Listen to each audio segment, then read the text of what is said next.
Assalomu alaykum, kanalimizga xush kelibsiz. Tashrifingiz uchun tashakkur. Bir dona like va obuna bo'lishni unutmang. Ufa matbuot xizmati chorak final oldidan jamoalarning o'zaro to'qnashuvlari statistikasini keltirdi. Jiddada o'tayotgan U23 Osiyo Kubogida play-off bahslari boshlanadi.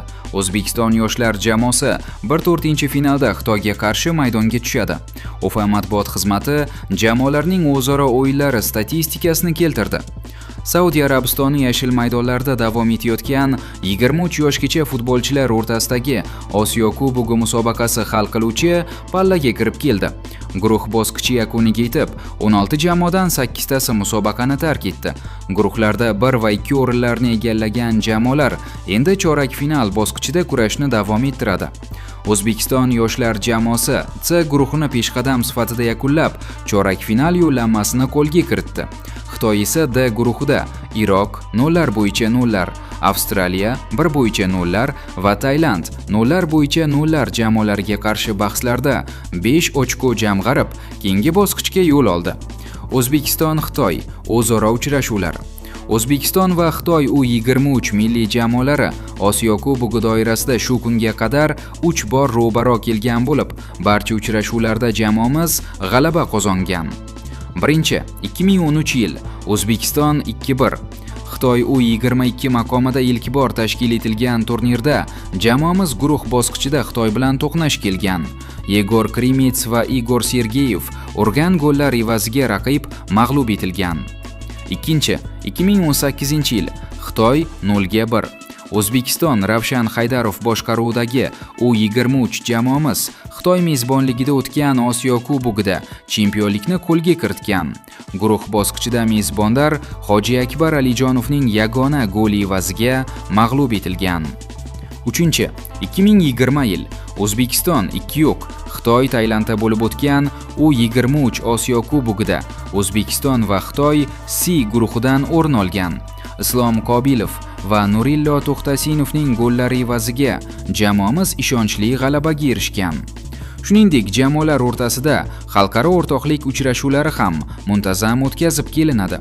So'nggi bor 2025-yil noyabr oyida Xitoyda tashkil etilgan xalqaro turnir doirasida tomonlar o'zaro to'qnash kelishgan va bahs 0-0 hisobida yakunlangan. Ma'lumot uchun, chorak finalda g'alaba qozongan jamoa yarim finalda Vyetnam Baba bahsi g'olibiga qarshi maydonga tushadi. Eslatib o'tamiz, O'zbekiston-Xitoy o'rtasidagi chorak final bellashuvi 17 yanvar kuni Toshkent vaqti bilan soat 16:30 da Jidda shahridagi Prince Abdullah Al Faysal Sport City stadionida start oladi. Toni Kroos Barselonaning bu mavsumda Chempionlar Ligasida g'alaba qozonishiga ishonmayapti. Realning sobiq yarim himoyachisi Toni Kroos va uning ukasi Felix Ispaniya Superkubogi finalida qaymoq ranglilar ustidan erishilgan g'alabadan 3-2 so'ng Barselona haqida fikr bildirdilar. Ular hali ham Ispaniya Superkubogidan juda xursand, ammo endi Barselonani Chempionlar Ligasida eng kuchli raqiblarga qarshi o'yinlar kutmoqda, dedi Felix aka-ukalar podkastida. Ular hech qanday xalqaro sovrinni qo'lga kirita olmaydi. Har holda men shunday deb o'ylayman, deya javob berdi Toni Kroos. Barselona bosh murabbiyi Hans-Dieter Flick Xabi Alonsoning Real bosh murabbiyligidan ketishiga munosabat bildirdi. Bu mening ishim emas, lekin oxir-oqibat ayta oladiganim shuki, Xabi bilan juda yaxshi munosabatdaman. Biz doimo aloqada bo'lib turamiz. U ajoyib murabbiy, juda ajoyib. Bu futbol, bunday narsalarni qabul qilishimiz kerak. Unga faqat omad tilayman. O'ylaymanki, u o'zi uchun ham, jamoasi uchun ham juda katta va yangi loyihaga ega bo'ladi. Biz esa yo'limizda davom etishimiz, nimani yaxshiroq qila olishimiz mumkinligini o'ylashimiz kerak. U ajoyib murabbiy va kelajagi juda porloq, dedi 60 yoshli nemis mutaxassisi. Perezga Alonsoning qaysi jihati yoqmagani ma'lum bo'ldi. Xabi Alonso Ispaniya Superkubogi finalida Barselonadan uchralgan mag'lubiyatdan so'ng 2-3 Real bosh murabbiyligidan ketdi. Transfer News Live nashrining taniqli jurnalist Matteo Morettoga tayanib xabar berishicha, Madrid klubi prezidenti Florentino Perezga Alonsoning o'yin uslubi ham, mashg'ulotlari ham yoqmagan. Alonso Realga yozdan buyon ustozlik qilib kelayotgandi. Xabi bilan xayrlashgach, qaymoq ranglilar murabbiy etib Alvaro Arbeloani tayinladi. 42 yoshli mutaxassis jamoada o'z debyutini 14 yanvar kuni Ispaniya Kubogi 16-finali doirasida Albacete'ga qarshi safar o'yinida o'tkazadi. Alleyn derbi oldidan hayajonda Husanov bilan aloqasi haqida gapirdi. APLning 22-turida Manchester City o'z maydonidagi eng katta imtihonlardan biriga tayyorgarlik ko'ryapti. Raqib Manchester United. Derbi oldidan shaharliklar himoyachisi Max Alleyn jamoa kayfiyati, ilk derbi tajribasi va o'zbekistonlik legioner Abduqodir Husanov bilan munosabatlari haqida fikr bildirdi. Alleynning aytishicha, bu bellashuv u uchun alohida ahamiyatga ega, chunki bu uning City safidagi birinchi Manchester derbisi. Bu men uchun birinchi derbi, birinchi tajriba. Juda ham hayajondaman. Atmosfera ajoyib bo'lishiga ishonaman. Intiqlik bilan kutyapman. Bu haqda ertaga va indinga tayyorgarlik ko'rib, muhokama qilamiz.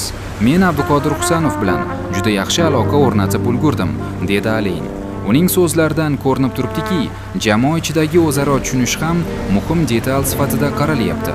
Ayniqsa himoyachilar o'rtasidagi kim qayerni yopadi, kim qachon chiqadi degan avtomatik his etish derbi kabi o'yinlarda oldinga teng. Shuningdek, Alleyn Manchester City'dagi faoliyati qanday kechayotgani haqida ham to'xtaldi.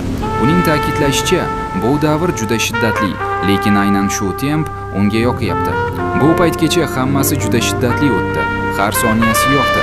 Hech narsani almashtirmasdim. Watforddagi faoliyatimni yoqtirmaganman demayman, ammo asosiy maqsad bu yerga qaytish, futboldan zavq olish edi. Hozir esa bundan juda mamnunman, deydi u. Ma'lumot uchun Manchester City Manchester United derbisi 17-yanvar kuni soat 17:20 da start oladi. Muxlislar uchun bu o'yin oddiy tur o'yini emas.